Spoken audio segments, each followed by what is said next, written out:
पुणे शहर पोलीस दलामध्ये अंमली पदार्थ विरोधी कारवाया या गेल्या 2 महिन्यामध्ये अधिक अथक प्रमाणामध्ये करून घेऊन त्याच्यामध्ये विविध ठिकाणी छापेमारी करण्यात आलेली आहे आणि या छापेमारीमध्ये जवळपास 4 कोटीपेक्षा जास्त 4.5 कोटीपेक्षा जास्त किमतीचा मुद्देमाल हा हस्तगत करण्यात आलेला आहे. वेगवेगळ्या कारवाया आहेत. याच्यातली जी प्रमुख कारवाई आहे ती आंतरराष्ट्रीय टोळी जी होती त्या आंतरराष्ट्रीय टोळीचा पर्दाफाश करून त्या कारवाई करून त्या संबंधित सगळ्या आरोपींवरती अटक प्रक्रिया करून पुढची तपास प्रक्रिया आता चालू आहे. आणि त्या व्यतिरिक्त पोलीस स्टेशन्समध्ये सुद्धा एएनसी अँटी नार्कोटिक सेल तसंच गुन्हे शाखेच्या आणि पोलीस स्टेशनच्या सुद्धा कारवाईमध्ये मोठ्या प्रमाणामध्ये विविध प्रकारच्या कारवाई करून अंमली पदार्थांमधले जे विविध प्रकार आहेत त्यांच्यावरती कारवाई करून प्रभावीपणे हे सगळं जे आहे नियंत्रणात आणण्यासाठी हा प्रयत्न केला गेलेला आहे. मला असं वाटतं की याच्यातली जी प्रमुख कारवाई आहे त्याच्यामध्ये एक आंतरराष्ट्रीय रॅकेट यशस्वीरित्या सर्व एकत्रित टीम्स निष्पन्न करू शकले याबद्दल आपल्या सगळ्यांना देवाचं झोन 4 चे डीसीपी साहेब सोमय म्हणते हे आपल्याला त्याबद्दल अधिक विस्तृत पद्धतीने सांगतात. यामध्ये आपल्याकडे खडकी पोलीस स्टेशन येथे 27 नोव्हेंबर रोजी एक गुन्हा दाखल करण्यात आला होता, ज्यामध्ये NDPSचे विविध सेक्शन लावण्यात आले होते. 336/25 CR नंबर अनुषंगाने हा गुन्हा दाखल करण्यात आला होता, ज्यामध्ये किमान 1.1 किलोग्रॅमचा गांजा आपल्याकडे हस्तगत झाला होता. 36,000 रुपयाचा आपल्याकडे हा गांजा हस्तगत झाला होता, ज्यामध्ये तुषार चेतन वर्मा हा मूळचा राहणारा दिल्ली आणि इथे राहणारा सुसगाव येथील आरोपीला आपण अटक केले होते. स्लाइड कोण चालवत आहे तर यामध्ये आपण या आरोपीला अटक करण्यात आलं होतं, ज्याकडून 1 किलोचा गांजा हा हस्तगत केला होता. त्याच्यावरून आपण बॅक ट्रॅकिंग करून याने गांजा कुठून आणला याच्याबाबतचा तपास केला आणि पुढे आपल्याला 2 आरोपी हे निष्पन्न झाले. सुमित देडवाल आणि अक्षय महेर या 2 आरोपींना आपण ताब्यात घेतलं होतं. त्यांच्यासोबत तपास केल्यानंतर त्यांनी काही आपल्याला फ्लॅट्स दाखवले. त्या फ्लॅट्समध्ये आपण छापेमारी केली. त्यावेळेस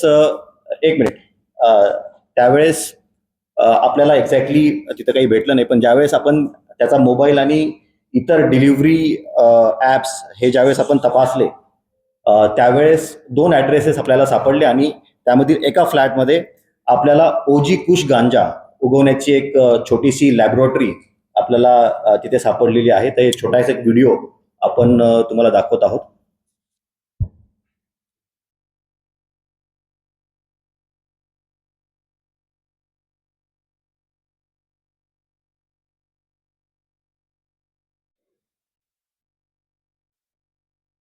यामध्ये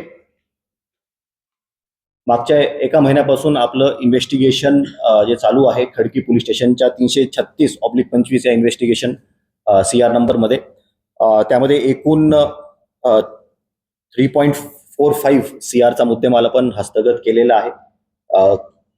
त्यामध्ये डार्क वेबचा वापर करून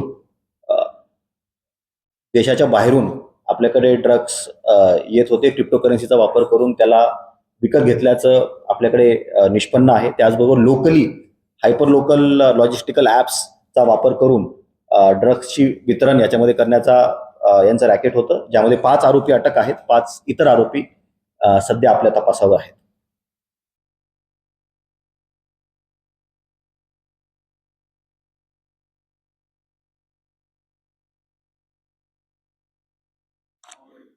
यामध्ये जे अटक आरोपी आहेत ते सर्व भारतीय नागरिक आहेत. पाहिजे आरोपींपैकी 3 आरोपी आपल्याला फॉरेन नॅशनल्स पाहिजे आहेत आणि 2 आरोपी भारतीय आहेत.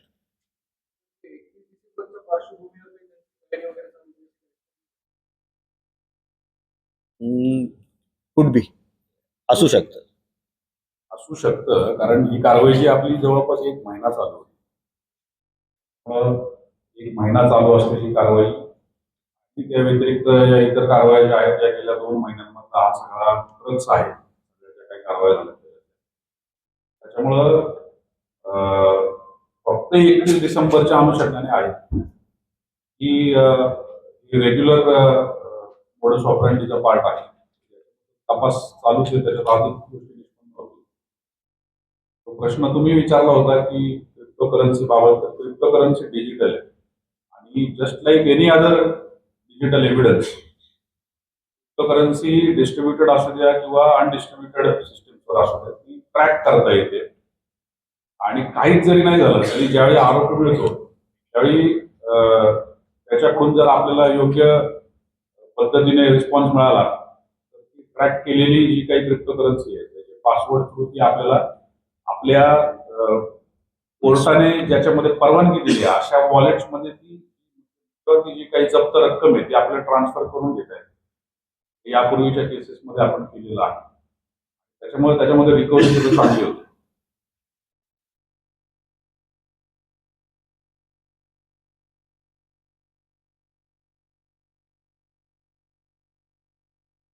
वर्षभराची आकडेवारी मी देतो आपल्याला, परंतु आता गेल्या 2 महिन्यातल्या ज्या चांगल्या कारवाया झाल्यात याबद्दल आम्ही प्रेस नोटमध्ये सगळी माहिती दिलेली आहे. पेट्रोलच्या 4 केसेस चांगल्या, त्याच्यामध्ये जवळपास एकूण मिळून 243 ग्रॅम आणि 99 मिलीग्रॅम मध्ये 245 ग्रॅम पेट्रोल हा जप्त झाला आहे. फक्त चांगल्या कारवायांची एकत्रित आकडेवारी. अफीमची एक केस आहे त्याच्यात 1 किलो 112 ग्रॅम अफीम पकडली गेली आणि उर्दूपुश गांजा हा जवळपास 82 ग्रॅमचा आहे. ही सुद्धा आजची कारवाई ही एकूण 1,78,78,78,000ची कारवाई आहे. त्याचबरोबर आता साहेबांनी ज्याबद्दल ब्रीफ केलं ती सुद्धा सगळ्यात मोठी कारवाई आहे आणि त्याच्यामुळं नवीन वर्षाच्या अनुषंगाने या सगळ्या कारवाया ज्या आहेत आता त्या अजून जास्त वाढवणार आहोत. त्याचबरोबर आपल्याकडे आचारसंहिता लागू आहे, इलेक्शनच्या तयारी चालू आहे. इतर प्रतिबंधात्मक कारवायांसोबतच एनडीपीएसच्या कारवायांमध्ये सुद्धा वाढ करण्याची प्रक्रिया यापूर्वी सुरू झालेली आहे. त्याचबरोबर प्रतिबंधक कारवाया ज्या असतात एनडीपीएसच्या अनुषंगाने त्याच्यामध्ये पीट एनडीपीएस नावाचा कायदा आहे. त्या पीट एनडीपीएसच्या कारवाईची सुद्धा आम्ही तयारी करत आहोत. जे रेकॉर्डवरचे वारंवार त्याच पद्धतीचे गुन्हे करणारे जे गुन्हेगार आहेत विशेषतः अंमली पदार्थांच्या बाबत त्यांच्या बाबत कारवाई करण्याची प्रक्रिया चालू आहे.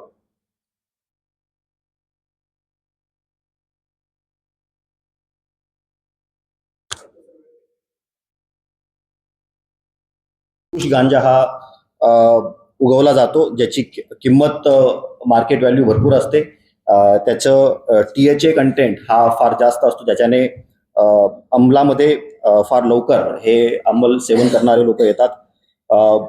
हा स्टेमलेस आणि सीडलेस गांजा असतो. याला हायड्रोपोनिकली ग्रो केलं जातं. तर हे अशा प्रकारे आर्टिफिशियल क्लायमेट कंट्रोल सिस्टम त्यांनी तिथे वापरली होती आणि त्याप्रमाणे तिथे गांजा उगवून त्याला पुढे डिलिव्हरी करण्याचा हा पूर्ण त्यांचं रॅकेट होतं. यामध्ये मुख्यतः हा गांजा उगवून हा लोकल एरियामध्ये डिस्ट्रीब्यूट करण्याचं नेटवर्क हे व्हेरियस ॲप्स, डिलिव्हरी ॲप्सचा वापर करून हे केलं जात होतं. स्पेशली आपल्या तपासामध्ये एक पर्टिक्युलर ॲपचं नाव आलेलं आहे ज्याच्यामध्ये हायपर लोकल लॉजिस्टिक्स ॲप आहे ती, ज्यामधून एका जागेवरून दुसऱ्या जागी डिलिव्हरी केल्या जातात. या डिलिव्हरी मेकॅनिझममध्ये बेसिकली एखादं चीप क्वालिटीचं जे टी-शर्ट असतं त्यामध्ये ड्रग्स गुंडाळले जातात, त्याला पॅक केले जातात आणि त्या ॲपच्याद्वारे ते पोहोचवले जातात विविध कस्टमर्स पर्यंत. तर अशा प्रकारे या 2 आरोपींना आपण अटक केलं होतं. पिंपरी चिंचवड या जागी हे राहणारे दोन्ही आरोपी आहेत. मुख्यतः या पूर्ण रॅकेटमध्ये सर्व उच्च शिक्षित आरोपी आपल्याला दिसून येतात. मोस्ट ऑफ देम जे आहेत ज्यांनी एमटेक केलेलं आहे. यामधील एक आरोपी युनिव्हर्सिटी ऑफ मेलबर्न येथे पुढे PG करण्यासाठी जाणार होता आणि प्रॉब्ली एक्स्ट्रा जी पॉकेट मनी आहे त्यासाठी त्याने हे केलेलं असावं. ज्यावेळेस आपण पुन्हा एकदा बॅक ट्रेकिंग केली तर एक आरोपी आपल्याला निष्पन्न झाला जो मुंबईतील होता. त्या आरोपीच्या घरामध्ये पण आपण छापेमारी केली. घाटकोपर येथील हा राहणारा आरोपी आहे मलय देडीवाला.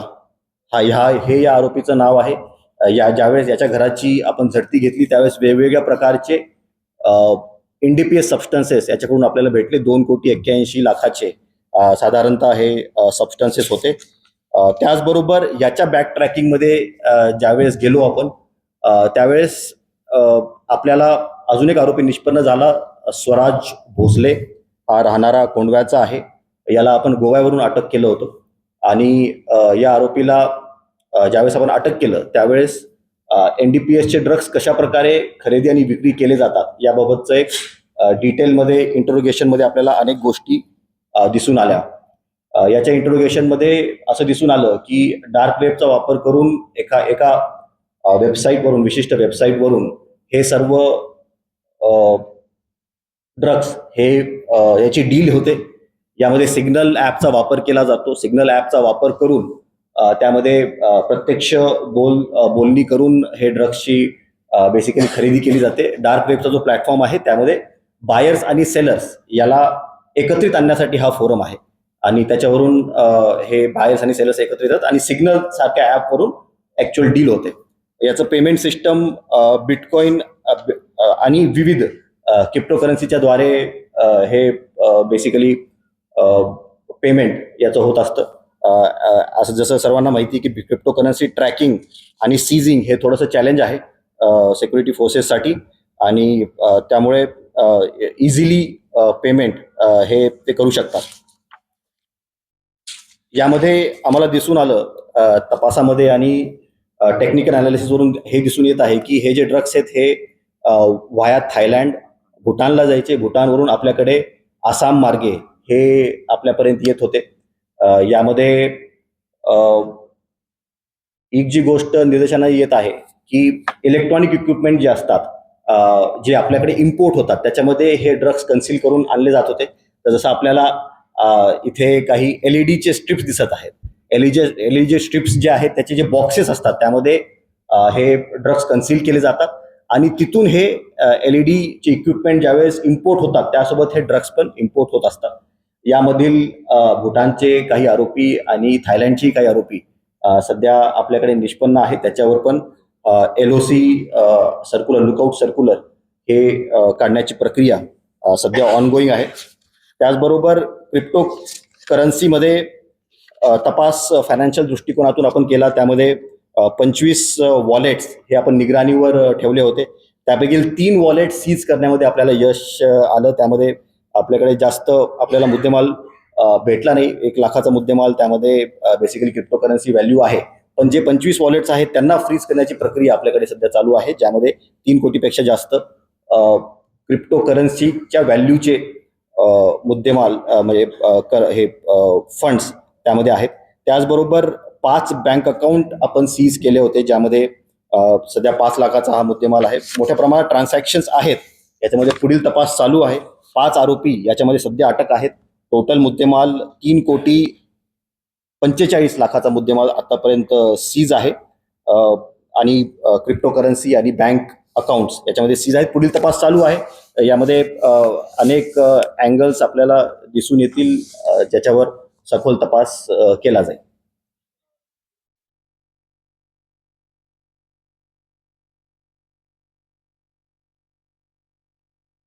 यामध्ये बेसिकली हायड्रोपोनिक गांजा उगवण्याची जी टेक्नॉलॉजी आहे ती आपल्या अटकेतील एका आरोपीने आपल्या इतर अटकेतील आरोपींना शेअर केली होती आणि त्याचे जे इक्विपमेंट आहे, हे जे इक्विपमेंट तुम्हाला दिसतं यामध्ये काही लाईट्स आहेत, फोकस लाईट्स आहेत, ते ड्रम्स आहेत. हे सगळे जे इक्विपमेंट आहे हे त्यांनी वेगवेगळ्या मार्केट प्लेसेसवरून, ऑनलाईन मार्केट प्लेसवरून ऑर्डर केलं होतं. अलिबाबा आहे, ॲमेझॉन आहे, याच्यावर फ्रीली अवेलेबल आहेत हे इक्विपमेंट. हे त्यांनी मागवलं होतं आणि त्याप्रमाणे त्यांनी सेटअप केलं होतं. तर साधन सामुग्री गोळा करणे काही फार मोठं चॅलेंज नाही आहे. त्याच्यामधचं जे टेक्नॉलॉजी नो हाऊ आहे की कशा प्रकारे उगवला पाहिजे ते चॅलेंज आहे. BSc ॲग्री नाही, BSc ॲग्री नाही. They are all most of them हे टेक्निकल बॅकग्राऊंडचे आहेत. BTech, MTech, MBA या बॅकग्राऊंडचे आहेत. आपल्याकडे जो एक अटक आरोपी आहे यांना सर्वांना शिकवलं होतं. त्याला ज्यानं शिकवलेलं आहे त्याच्यावर पण आपला तपास चालू आहे. यामध्ये विविध प्रकारचे सबस्टन्सेस आहेत, त्याची लिस्ट तुम्हाला आम्ही देऊ. यामध्ये ती वेगळी शेअर करू आपण, पण यामध्ये मशरूम्स आहेत, काही कॅन्डी इन्फ्युज्ड NDPS सबस्टन्सेस असतात ते आहेत, LSDचे काही स्ट्रिप्स आहेत, त्याचबरोबर ओजिकुश गांजा मोठ्या प्रमाणात आपल्याला भेटलेला आहे, MD पण आपल्याला भेटलेला आहे. तर हे वेगवेगळे सबस्टन्सेस आपल्याला यामध्ये भेटलेले आहेत. तो पेडलर पण आहे, तो डार्क वेब वरून ऑर्डर करणारा पण आहे, लोकल लेवलवर पण विकतो, पण मेनली सध्या होलसेलरच्या याच्यामध्ये आहे. तो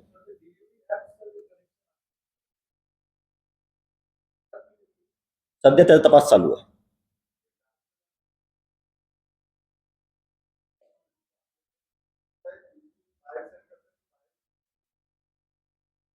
की आपला जो मुख्य आरोपी आहे तो कोंडव्याचा आपल्याला भेटलेला आहे, म्हणजे जो स्वराज भोसले जो आपल्याकडे अटक आहे तो आपल्या कोंडव्याचा आहे. So we cannot rule out की त्यांनी इकडं आणून ड्रग्स विकलेले आहेत. ऑब्व्हियसली ज्यावेळेस इथं उगवत आहेत आणि इथे ज्यावेळेस ड्रग्स आपल्याकडे सीज झालेले आहेत तर नक्कीच इथं विकण्यासाठी त्यांनी आणले असते.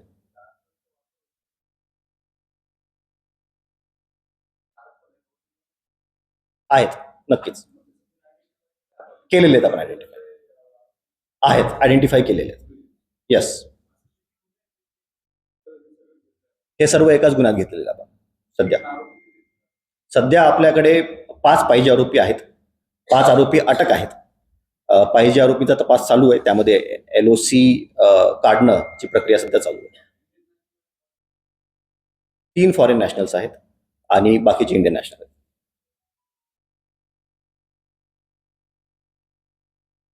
अलक निरंजन हे त्याचं बेसिकली सिग्नल ॲपचा ज्यावेळेस तो वापर करत होता आणि डार्क वेबवर त्याचं जे अकाउंट होतं हे अलक निरंजन त्या नावानं होतं आणि त्या अनुषंगाने तो बेसिकली डील्स करायचा. तो बेसिकली ऑनलाईन फोरम्समध्ये, डार्क वेबच्या फोरममध्ये त्या नावाने तो ओळखला जायचा.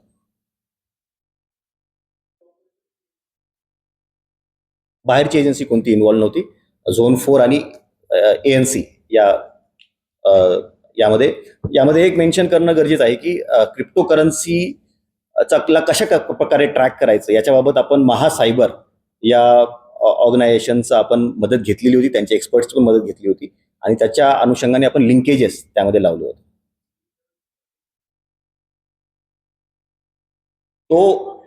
तो एक सर्वात महत्वाचा चॅलेंज सध्या आमच्याकडे आहे की क्रिप्टो वॉलेट्सला सीज करणे. क्रिप्टो वॉलेट्स हे डिसेंट्रलाइज असतात, त्यामुळे जोपर्यंत आपण त्या माणसाला अटक करत नाहीत तोपर्यंत त्याचं वॉलेट सीज होत नाही. जरी आपण त्या कंपनीला पत्रव्यवहार केला, ती कंपनी कोणत्या तरी देशामध्ये, स्कॅन्डिनेव्हियन कंट्रीमध्ये बेस्ड असं त्यांचं सर्व्हर, ते आपल्याला रिप्लाय करत नाहीत. अशा सर्व कंपनीसोबत आपला पत्रव्यवहार झालेला आहे. त्याचबरोबर आपल्या नॅशनल लेव्हलच्या ज्या एजन्सीज आहेत त्यांच्यासोबत आपण कोऑर्डिनेट करून त्याला सीज करण्याचा आपला प्रयत्न चालू आहे. पण यामध्ये सर्वात महत्वाचं असणारे, त्यांना अटक केल्यानंतर आपल्याला ते वॉलेट सीज होते.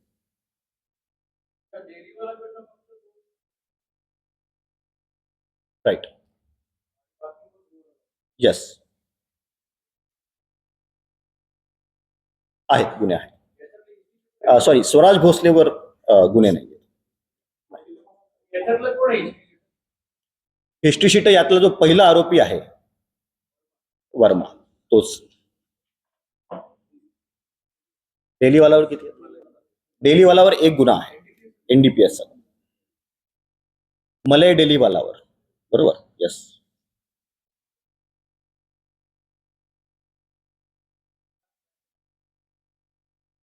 बरोबर आहे, आपल्याला लिंकेजेस भेटलेले आहेत. काही इतर शहरांमध्ये पण त्यांनी हा NDPS चा माल विकलेला आहे. आपल्याकडे कॉन्क्रीट एव्हिडन्स आहे त्याच्या.